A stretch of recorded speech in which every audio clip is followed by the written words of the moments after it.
शरीर का काला होना बुरा बात नहीं है, वो तो ठाकुर ही हैं हमारे। जाके देखो दाऊ दयाल जी के क्या स्वरूप है। ओह, पर दिल गड़बड़ हो गया ना हृदय मैया, तो सब दुख तुम्हें ही झेलने पड़ेगो। हम तो बाबा जी हैं, 7 दिन के बाद चले जाएंगे, पर रहेगो तुम्हारे ही घर में।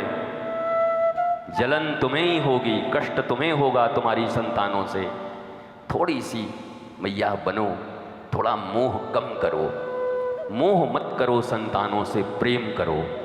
मोह में नाश होगा, प्रेम में उनका विकास होगा, प्रेम में उनके जीवन में आनंद और संतोष बढ़ेगा।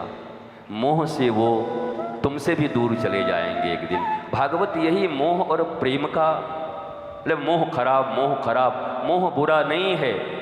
मोह जगत की तरफ हो तो विनाश करता है, पर वही मोह दाऊ दयाल के चरण में हो तो जीवन का विकास हो जाता है। मोह तो दाऊ दयाल से रखना, दयाल से रखना। मोह बुरा नहीं है, पर विषय चुनना है। मोह को कहाँ रखना है। मोह मिटाया नहीं जा सकता। कितने लोग कहते हैं आप में बड़ा मोह है, हम तो पक्के मोही हैं। कोई आपको तकलीफ है? आप में बड़ा क्रोध है, बहुत क्रोध है, आप लोभी हैं, 1 नंबर के लोभी हैं। सब हैं, सारी वृत्तियां भीतर में हैं, पर वो वृत्तियां आपका नाश नहीं कर सकती। अगर वो जगत के साधारण चीज़ों में लग गईं तो बड़ी से बड़ी पूजाएं भी तुम्हारे मृत्यु के कारण बन जाएंगी। अरे हिरण्यकश्यपु से ज़्यादा तपस्या किसने किया? दीमक लग गए शरीर में। इतनी तपस्या करने के बाद क्या पाया? मौत पाया। इतनी तपस्या करने के बाद क्या पाया? अंतड़ियों के माला निकाल कर पहन लिए भगवान नरसिंह देव ने। बताओ, इतनी तपस्या के बाद मौत, इतनी पूजा के बाद मौत, क्योंकि विषय ठीक नहीं था। तुम भी जरा सोचो, हम परिक्रमाएं देते हैं, गिरिराज जी जाते हैं, परिक्रमा देना कितनी अच्छी बात है भगवान गिरिराज की, पर उद्देश्य भी बड़ा रखो। छोटे चीज के लिए परिक्रमा क्यों देंगे? इतना विशाल गिरिराज, इतने विराट दाऊ दयाल, इतने दयाल हमारे ठाकुर यशोदा के लाल, छोटी छोटी चीजों के लिए क्या परिक्रमा देना है? देंगे, विराट के लिए देंगे। देंगे ऐसे के लिए कि एक साधे सब सधे और सब साधे सब जाए। कितनी परिक्रमा लगाओगे, कितनी चीजें छोटी छोटी मांगोगे? एक ही बार मांग लो, या तो दुर्योधन की तरह कृष्ण से कृष्ण की सेना लेकर के आ जाओ और एक दिन महाभारत में अपने सारे भाइयों और खानदान के साथ मारे जाओ, और या तो अर्जुन की तरह कृष्ण से कृष्ण को मांग कर ले आओ और 5 में से 1 का बाल बांका न हो और राज का भोग करो। मांगो ना तो कोई बड़ी चीज मांगो, कृष्ण मांगो, विराट मांगो, ये छोटी छोटी चीजें। इसलिए उपासना कितनी बड़ी है कोई फर्क नहीं पड़ता, उपासना का उद्देश्य क्या है ये बहुत बड़ा कारण है। ये बहुत बड़ा जीवन में सुखी और दुखी होने का कारण बनेगा।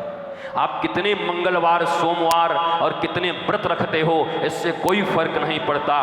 व्रत किस लिए रखते हो ये आपके जीवन में प्रभाव देगा। आप कितने दिन उपवास रहते हो, शुक्रवार, शनिवार, रविवार, मंगलवार, कोई फर्क नहीं पड़ता, पर किस लिए रहते हो ये फर्क डालेगा आपके जीवन में।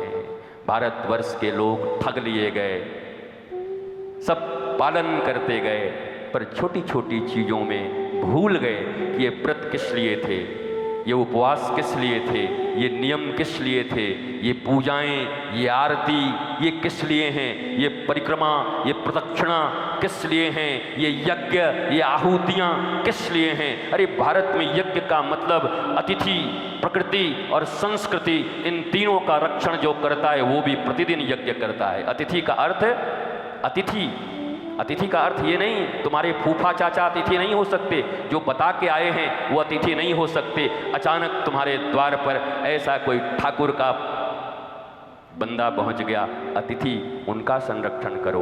प्रकृति भीतर की भी और बाहर की भी। जीवन में इतनी लकड़ियां तो पैदा कर लो, मरने के बाद जितनी लगेगी। लगाए हो? 9 मन लकड़ी लेके चले जाओगे जाते समय पेड़ कटवा के? बोलो, जलोगे ना 9 मन में? लगाए हो पेड़?